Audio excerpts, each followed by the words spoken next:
Assalamualaikum warahmatullahi wabarakatuh. Selamat pagi anak-anakku, siswa-siswi Madrasah Hebat. Kali ini kita akan belajar tentang akikah. Kompetensi dasar yang ingin dicapai dalam kegiatan pembelajaran tentang akikah adalah untuk kompetensi dasar pengetahuannya, yaitu menganalisis ketentuan akikah.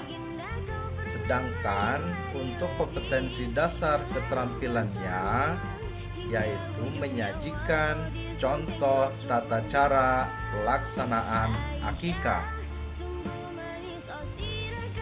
Dari gambar yang ditampilkan ini, siapakah kira-kira gambar ini? Apakah laki-laki ataukah perempuan? Berapakah kira-kira umurnya? Baiklah, anak-anakku sekalian, pengertian akikah.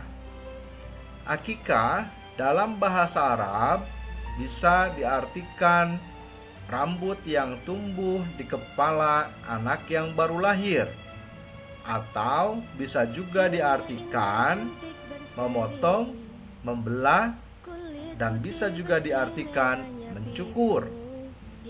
Sedangkan menurut istilah Islam, akikah itu berarti menyembelih binatang ternak berkenaan dengan kelahiran anak yang baru lahir sebagai bukti rasa syukur kepada Allah Subhanahu wa Ta'ala.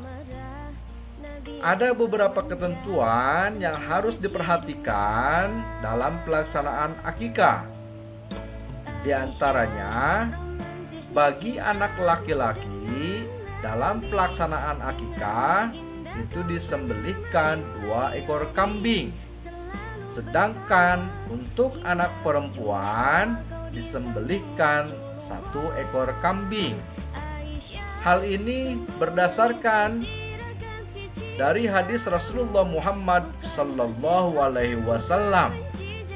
An Aisyata qalat, amarona Rasulullah sallallahu alaihi wasallam anna uqqa anil gulami bisyataini anil jariyati syatan, yang artinya Aisyah radhiyallahu anha ia berkata, Rasulullah sallallahu alaihi wasallam telah menyuruh kepada kita menyembelih akikah untuk anak laki-laki 2 ekor kambing, dan untuk seorang perempuan adalah 1 ekor kambing. Hadis riwayat Ibnu Majah. Anak-anakku sekalian, hukum akikah menurut sebagian besar ulama adalah sunnah, yaitu bagi orang yang mampu, yang pada saat mendapatkan seorang anak yang baru dilahirkan. Dalam sebuah hadis disebutkan dari Samurah radhiyallahu an bahwasannya Rasulullah sallallahu alaihi wasallam bersabda, tiap-tiap anak itu tergadai dengan akikahnya yang disembelih baginya pada hari ke-7, dicukur rambutnya dan diberi nama. Hadis riwayat Tirmizi dan Ibnu Majah. Dari hadis ini kita bisa mendapatkan pemahaman bahwa dalam pelaksanaan akikah setidaknya ada 3 hal yang harus diperhatikan. Pertama, disembelihkan binatang pada hari ke-7 kelahirannya, kemudian dicukur rambutnya dan diberi nama. Bagaimana dengan waktu pelaksanaan yang sering terjadi di sekitar masyarakat kita? Karena ada yang melaksanakan akikah itu pada hari ke-7, ada yang melaksanakan pada hari ke-14 dan ada yang melaksanakan pada hari ke-21 dari kelahiran anak.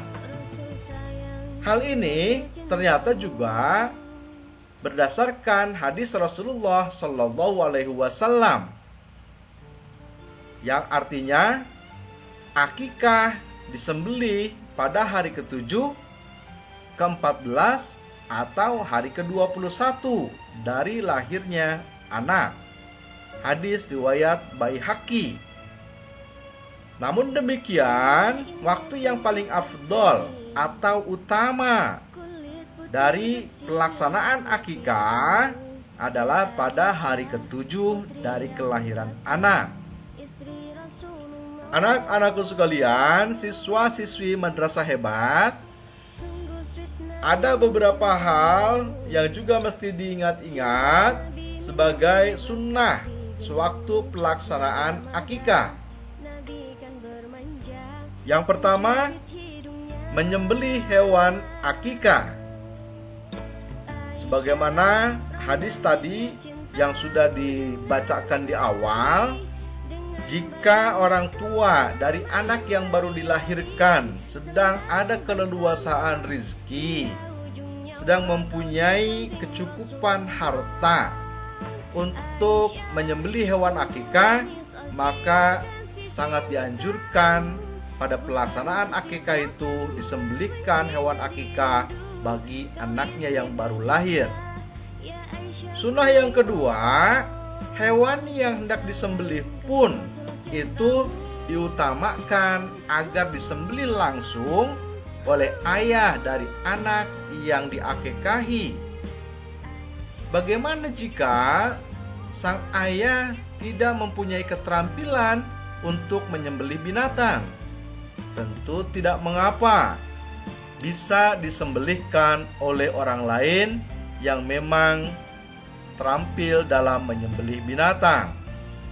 Sunnah yang ketiga saat pelaksanaan akikah adalah memberi nama yang baik. Nah, ini sekaligus menjadi pelajaran bagi kalian semua bahwa nama yang baik yang diberikan oleh orang tua kepada anak-anaknya itu menjadi doa, sebuah pengharapan yang diinginkan oleh orang tua dengan nama yang diberikannya kepada anaknya tersebut, agar kelak dalam pertumbuhan dan perkembangan sang anak menjadi anak-anak yang soleh dan soleha. Jangan lantas karena hendak merasa kekinian kemudian memberi nama anak secara sembarang, yang tidak jarang arti dari nama tersebut pun tidak diketahuinya. Sunnah yang selanjutnya pada waktu pelaksanaan akikah adalah mencukur rambut. Nah, rambut yang dicukur ini kemudian ditimbang. Beratnya rambut yang dicukur itu dikonversi dengan harga emas atau perak. Hasil dari uang yang didapat itu disedekahkan kepada orang-orang yang membutuhkan. Anak-anakku sekalian, siswa-siswi madrasah hebat, selain kurban dan akikah memiliki persamaan, yaitu sama-sama menyembelih binatang sebagai bukti wujud rasa syukur kita kepada Allah, juga ternyata ada perbedaan antara kurban dan akikah yang harus diperhatikan. Yang pertama, kurban itu hanya dilaksanakan pada tanggal 10 sampai dengan 13 bulan Zulhijjah. Artinya, di luar tanggal itu tidak termasuk kategori kurban. Sedangkan akikah, dia disyariatkan berkenaan dengan kelahiran seorang anak dan dilaksanakannya pada hari ke-7 atau ke-14 atau ke-21. Perbedaan yang kedua, kurban itu disyariatkan untuk dilaksanakan setiap tahun, tentu bagi yang mampu. Sedangkan akikah disyariatkan hanya dilaksanakan satu kali seumur hidup. Perbedaan yang ketiga, binatang kurban itu cukup 1 ekor. Sedangkan dalam akikah, jumlah binatang yang disembelihnya jika untuk laki-laki 2 ekor dan untuk perempuan 1 ekor. Perbedaan yang kelima, dalam kurban, seekor sapi boleh untuk 7 orang. Sedangkan dalam akikah, binatang selain kambing, jumlahnya adalah 1 ekor untuk seorang anak. Misal, saat hendak melaksanakan akikah, sang ayah sedang benar-benar memiliki keleluasaan rezeki dan betul-betul hendak mengekspresikan rasa syukurnya, sehingga akan menyembelih 1 ekor sapi atau 1 ekor kerbau atau 1 ekor unta. Maka dalam akikah, 1 ekor sapi, kerbau atau unta itu hanya untuk 1 orang anak. Beda dengan pelaksanaan kurban, seekor sapi itu boleh untuk 7 orang. Perbedaan yang kelima, daging yang diberikan dalam pelaksanaan kurban itu lebih utama sebelum dimasak atau masih dalam keadaan mentah. Sedangkan dalam akikah, daging yang hendak diberikan itu lebih utama setelah matang atau sesudah dimasak. Nah, itu perbedaan-perbedaan antara kurban dengan akikah. Anak-anakku sekalian, bagaimana tata cara praktik penyembelihan hewan akikah? Pada dasarnya, penyembelihan hewan baik untuk akikah, untuk kurban, atau untuk penyembelihan hewan secara umum adalah sama. Tiada praktek yang berbeda dalam penyembelihan hewan tersebut. Demikian bahasan singkat mengenai kurban. Mudah-mudahan bisa dipahami oleh seluruh siswa dan bisa dijadikan sebuah pengetahuan yang dapat diamalkan dalam kehidupan selanjutnya.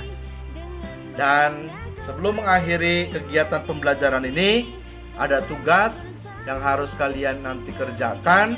Yang pertama, kalian diskusikan dengan teman kalian dalam kelompok-kelompok kalian, apakah boleh orang yang berakikah memakan daging akikahnya. Kalian nanti harus juga memberikan alasan. Tugas yang kedua, sebagai tugas mandiri yang akan kalian kerjakan dalam lembar kerja, coba tanyakan kepada pemuka agama di daerahmu, pada para ustadz, pada para kiai, pada para haji, bagaimana jika berakikah selain menggunakan kambing? Boleh atau tidak? Berakikah itu menggunakan hewan sapi, kerbau, atau unta. Tugas ini harus kalian kumpulkan paling lambat pada pertemuan selanjutnya. Demikian, mudah-mudahan ada manfaatnya. Terima kasih. Jangan lupa like dan subscribe-nya. Assalamualaikum warahmatullahi wabarakatuh.